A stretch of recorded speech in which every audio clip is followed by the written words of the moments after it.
Does LEGO Star Wars 2, the original trilogy, hold up almost 2 decades after its release in 2006? That's a good question, and I'm going to try to answer it in my review. Where should I start today's review? I guess by saying that I love Lucas's Star Wars, I love video games, and I love Legos.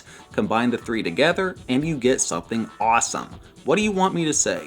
Hence the name, this game takes the original Star Wars trilogy and puts it into a LEGO game format, which is simple fun for all ages. Like all LEGO games, you play as the minifigures, with a story mode which only allows you to use specific characters on each level, and a free play mode, unlocked after story mode, which allows you to use any unlocked character on any level, with the Gonk droid being the most powerful character in the game, and the obvious choice for any gamer.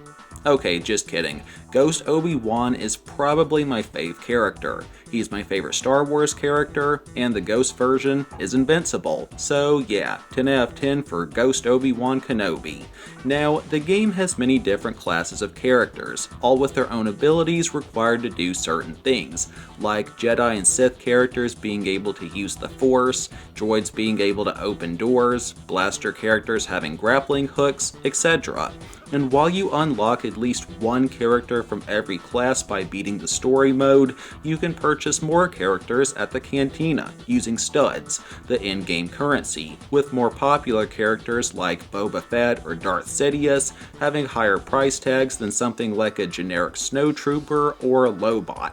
And in addition to the game's already healthy roster of playable characters from the first 3 films, you can also make 2 custom characters using parts from characters you've acquired. And if I'm not mistaken, LEGO Star Wars 2 was the first LEGO game to introduce customizable characters, although I could be wrong here, so please do not quote me on that.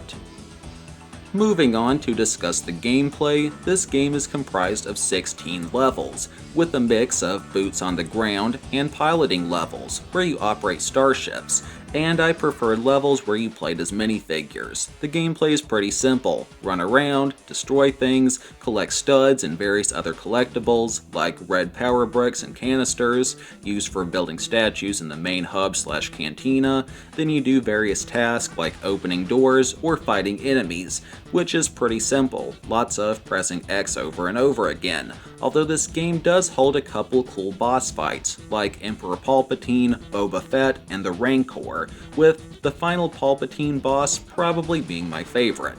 Now, I should note that you're constantly accompanied by an AI companion, who assists you with various tasks and fights enemies, although your buddy can't actually defeat said enemies, only distract them. This being said, you can play split-screen co-op with a second player instead of the bot companion, and I convinced my amazing wife to play one level with me, and she seemed to enjoy herself while playing even though she hasn't watched Star Wars. I'm trying to convince her to watch the films, but she just doesn't seem very interested, sadly. A bit more about the piloting levels, most of them had you controlling a starship, like Luke's X-Wing in A New Hope and the Millennium Falcon. But there was also a level where you drove a snow speeder and another where you rode a speeder bike. But again, I preferred the minifigure levels. While playing levels for the first time, you have a stud meter, which you fill by collecting the required amount of studs to achieve the true Jedi status, unlocking a gold brick, and there are also other ways to acquire said bricks, like simply completing a level for the first time or collecting all canisters in a level. And once you collected the required amount, gold bricks can then be used to unlock challenge levels, which I didn't really mess around with much. There are also bounty hunter special missions, but I didn't unlock these, nor do I know how to unlock them, so no comment, I'm afraid. Apart from the levels, you also have the Mos Eisley Cantina to explore, which is really cool, with things you can destroy to earn money. It also holds the store where you purchase stuff with studs, and it also has your statues built with canisters. In addition to all this, as you unlock new characters, they start to roam the cantina, and you can swap out to any non-NPC nearby whenever you want. Graphically, this game looks great, with an amazing soundtrack.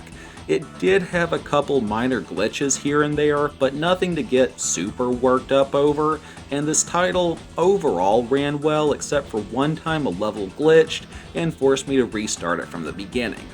Oh well. So, does this game hold up against modern LEGO games? I guess it kinda depends on how technical you want to get. LEGO Star Wars 2 came out before voice lines were added to LEGO games, so younger gamers might toss this game aside because of that. And it is an inferior game to the Complete Saga, which is pretty much LEGO Star Wars 1 and 2 combined with some small tweaks in it. So, no. While this is a fun LEGO game, compared to the Complete Saga, it doesn't hold up because there's pretty much a better version of this game on the market with way more content. But again, this is still a really fun game, and I give LEGO Star Wars 2 a 9.5 out of 10 by my grade scale. A great game, but the only reason to purchase it instead of the Complete Saga is if you're a collector and or an achievement hunter. As far as similar games go, I'd suggest the Complete Saga for fans of Star Wars, and LEGO Lord of the Rings if you're a fan of Tolkien's works. Anyways, that's all from me for today. I might be doing more LEGO reviews, or more LEGO game reviews in the near future. So maybe consider subbing if that sounds like something you might enjoy. As always, none of my content is made by artificial intelligence, I create my own stuff. I don't consent to my likeness and voice being replicated and modified by AI in any way. Take it easy, y'all. Always remember that Jesus loves you. Peace.